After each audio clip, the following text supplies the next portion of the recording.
तो दोस्तों, आज की वीडियो में हम देखेंगे कि मल्टीबैगर स्टॉक को किस तरीके से आइडेंटिफाई करना है और उसको अर्ली स्टेज में किस तरीके से कहाँ पे प्रॉपर एंट्री लेनी है। तो दोस्तों, मेरी आपसे एक ही रिक्वेस्ट है कि ये वीडियो अगर आपको पसंद आता है तो इस वीडियो को लाइक ज़रूर कीजिएगा और ऐसे ही वीडियो आते रहेंगे आपको। और मेरे पास और भी बहुत सारी मेथड्स है मल्टीबैगर स्टॉक्स, बैंक निफ्टी में ट्रेडिंग, निफ्टी में ट्रेडिंग, सेंसेक्स में बहुत सारी मेरे पास मेथड है। हीरो ज़ीरो किस तरीके से आइडेंटिफाई करना है ऑप्शंस में, या फिर ऑप्शन सेलिंग किस तरीके से करना है, एडजस्टमेंट किस तरीके से करना है, वो मेरे पास बहुत सारी लर्निंग वीडियोस मैं ला सकता हूँ। मेरे पास बहुत ही नॉलेज है, 6 इयर्स का एक्सपीरियंस है मेरे पास। तो ये मेरी जो मल्टीबैगर मेथड है, मेरे पास ऐसी 5 मेथड है, यानी कि 5 तरीके हैं मेरे पास मल्टीबैगर स्टॉक्स को आइडेंटिफाई करने के लिए। लेकिन उसमें से ये एक मेथड मैं आपको यहाँ पे बताने जा रहा हूँ। आप चाहते हो कि मैं और भी मेथड्स आपको बताऊँ तो मुझे कमेंट करके ज़रूर बताइएगा दोस्तों। तो चलिए शुरू करते हैं। यहाँ पे REC का यहाँ पे चार्ट लगा हुआ है। तो हमको यहाँ पे 2 इंडिकेटर्स को लगाना है। एक RSI का जो सेटिंग रहेगा वो बाय डिफ़ॉल्ट रहेगा 70/30, तो उसको चेंज करना है। और चेंज करके जो 70 है उसको 55 करना है, और जो 30 रहेगा उसको 45 करना है। तो आपको इस तरीके से बैंड नज़र आएगा। और उसके अलावा आपको लगाना है DMI आपको हर एक टर्मिनल पे बाय डिफ़ॉल्ट मिल जाएगा, उसमें आपको कोई भी चेंज नहीं करने हैं। तो दोस्तों, यहाँ पे हमारे स्क्रीन पे 2 इंडिकेटर्स लगे हुए हैं, और यहाँ पे हमको किस तरीके से एंट्री लेनी है, कहाँ एंट्री लेनी है, ये ध्यान से सुनिएगा दोस्तों। और यहाँ पे हम थोड़े बहुत एग्जांपल्स भी लेंगे, बैक टेस्ट भी करेंगे दोस्तों। तो ये RSI का चार्ट है और हमको टाइम फ्रेम लगानी है 1 मंथ की। ठीक है, 1 मंथ की टाइम फ्रेम लगानी है। मल्टीबैगर स्टॉक है तो बड़ी टाइम फ्रेम रहेगी, डेली टाइम फ्रेम या वीकली टाइम फ्रेम पे ये काम नहीं करेगा। तो दोस्तों, हाँ काम करेगा, वीकली टाइम फ्रेम पे भी काम करेगा। अगर मंथली टाइम फ्रेम पे आप उसको आइडेंटिफाई नहीं कर पाते तो आप वीकली चार्ट पे भी जाके देख सकते हो, लेकिन मंथली टाइम फ्रेम पे ज़्यादा एक्यूरेटली काम करता है। और मैं यहाँ पे आपको एक बता दूँ कि मंथली टाइम फ्रेम पे हम जब काम करेंगे तो हमको जो हमारी जो इन्वेस्टमेंट रहेगी वो हमको 1 से 1.5 साल तक की रखनी है यहाँ पे, लेकिन हमको बहुत ही अच्छा रिटर्न मिलेगा। तो दोस्तों, ये अगेन मैं कह रहा हूँ, RSI का यहाँ पे मैंने चार्ट लगाया हुआ है, और यहाँ पे आप देख सकते हो कि हमको एंट्री कब लेनी है। तो यहाँ पे इस कैंडल को ज़रा ध्यान से देखिए, मैं आपको यहाँ पे मार्क करके दिखाता हूँ। तो ये वाली जो कैंडल है, दिस वन, ये वाली ग्रीन कैंडल है, ये 1 मंथ की पूरी कैंडल बनी गई है। ठीक है, इसको क्लोजिंग होने देना है, यानी कि अगर आपने RSI लगाया है तो वो 55 के ऊपर क्लोजिंग होना चाहिए। तो दोस्तों, यहाँ पे ये वाली जो कैंडल है वो 55 के ऊपर क्लोजिंग नहीं दे रही है, वो 55 पे क्लोजिंग दे रही है। हमको 55 के ऊपर क्लोजिंग चाहिए। तो ये वाली कैंडल 55 के ऊपर क्लोजिंग दे रही है, तो इसको क्लोजिंग होने देना है, यानी कि इसको क्लोज होने देना है। ठीक है, जब ये क्लोज हो जाती है और ये 55 के ऊपर यहाँ पे RSI हमको नज़र आता है तो इसका हाई हमको यहाँ पे मार्क कर लेना है। तो ये हमने हाई इसका मार्क कर लिया। ठीक है, अभी साथ में हमको DMI देखना है। दोस्तों, DMI जो है वो यहाँ पे 20 से नीचे होना चाहिए, और जितना नीचे होगा DMI, जितना नीचे होगा स्टॉक उतना ही लंबा ऊपर ज़्यादा स्पीड में जाएगा, ये बात याद रखना। ठीक है, तो मैं आपको इसमें बीच में आपको एक बताना चाहता हूँ कि मैंने RSI के ऊपर वीडियो बनाई हुई है, 20-25 मिनट की वीडियो है, वो देखने जैसी है। उस पर ट्रेडिंग, इन्वेस्टमेंट किस तरीके से करना है, सब कुछ मैंने उसमें एक्सप्लेन किया हुआ है।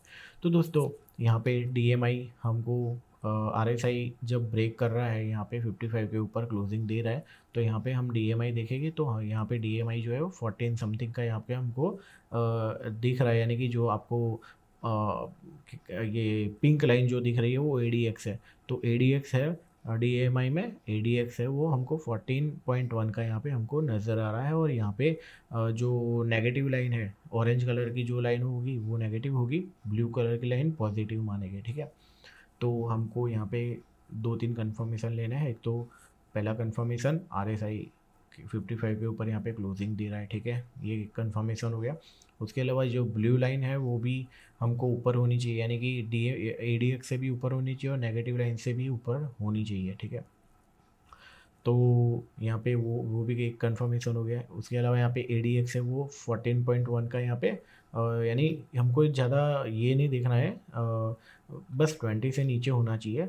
फिर ADX है वो साथ में ऊपर की ओर जाना चाहिए, स्टॉक की प्राइस ऊपर जानी चाहिए, RSI ऊपर जाना चाहिए और ADX है वो ऊपर जाना चाहिए, यानी कि स्टॉक की प्राइस ऊपर जाएगी, वैसे ही RSI और ADX यहाँ पे ऊपर जाएगी। तो अभी हमको एंट्री कहाँ लेनी है ये मैं आपको बताता हूँ।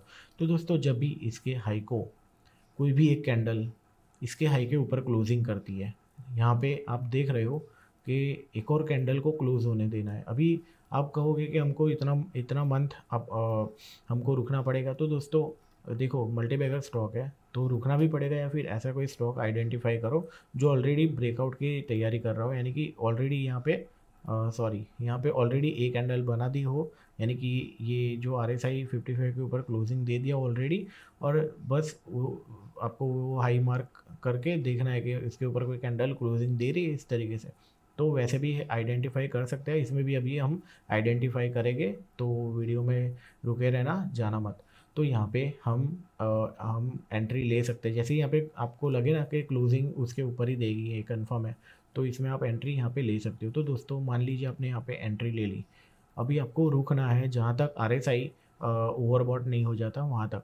तो दोस्तों ओवरबॉट होने के बाद भी यहाँ पे आप देख सकते हो ओवरबॉट यहाँ पे हो चुका था ये वाली कैंडल पे, फिर भी आपको हम इतना इतना थोड़ा देख लेते कितना परसेंटेज रिटर्न मिलता है। सपोज हमारी एंट्री यहाँ पे है तो हमको यहाँ पे रिटर्न मिल रहा है मोर देन 480%, ठीक है। यहाँ पे इतना रिटर्न हमको मिल रहा है, कितने सालों में मिल रहा है, कितने महीनों में मिल रहा है। तो यहाँ पे हमको 32 बार्स है, यानी हमको 32 मंथ्स में यहाँ पे इतना रिटर्न मिल रहा है। तो दोस्तों ये कोई इसमें कोई गलत नहीं है। देखो मल्टीबैगर स्टॉक होगा तो इतना टाइम तो लगाएगा, ठीक है। इसके अलावा हम देखते हैं दूसरे कोई स्टॉक जो अभी ब्रेकआउट की तैयारी कर रहे हैं, ठीक है। तो उसको हम आइडेंटिफाई कर रहे हैं, कोई भी मज़गांव डॉक नहीं हो रहा, महिंद्रा एंड महिंद्रा ऑलरेडी हो चुका है।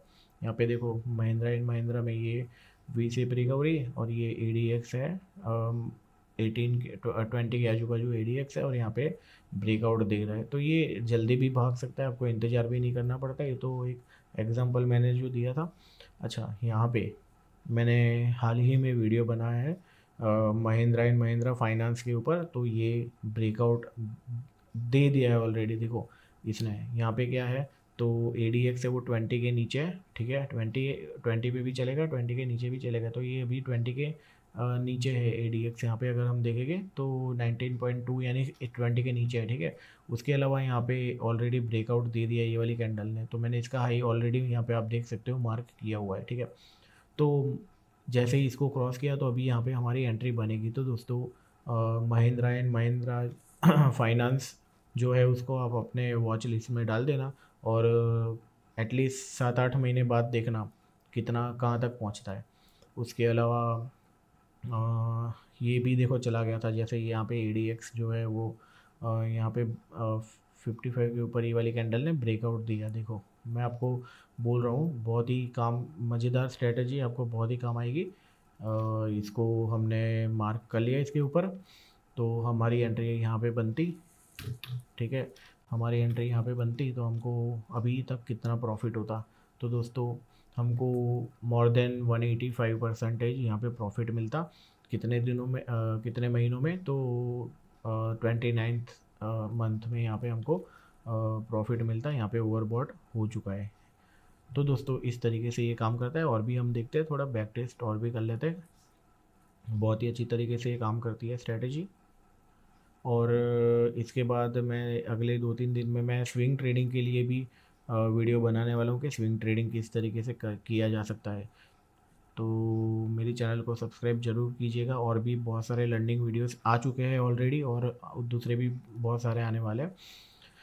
और यहाँ पे देखते हैं एक और स्टॉक, हिमाद्री केमिकल्स नहीं है, हाँ एक और मैंने बायोटेक के ऊपर सॉरी, बायोकॉन के ऊपर मैंने वीडियो बनाया हुआ है, वो आप जाके देख लेना प्रीवियस वीडियो। वो बायोकॉन बस अभी तैयारी ही कर रहा है।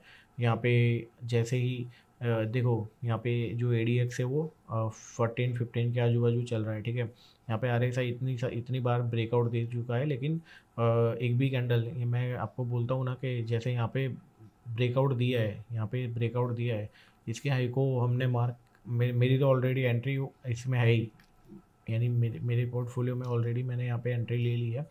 तो लेकिन ये थोड़ा साइडवेज चला गया, लेकिन ये जब भागेगा ना तो हाथ में नहीं आएगा, ठीक है। उसके अलावा हम देखते हैं अदानी के स्टॉक्स में, तो दोस्तों यहाँ पे अदानी एंटरप्राइज है, वो थोड़ा रेडी हो रहा है, लेकिन यहाँ पे अभी RSI 55 के ऊपर क्लोजिंग नहीं है। यहाँ पे अदानी एनर्जी में भी 55 के ऊपर RSI क्लोजिंग नहीं है। अदानी ग्रीन तो यहाँ पे थोड़ा सा नेगेटिव दिख रहा है।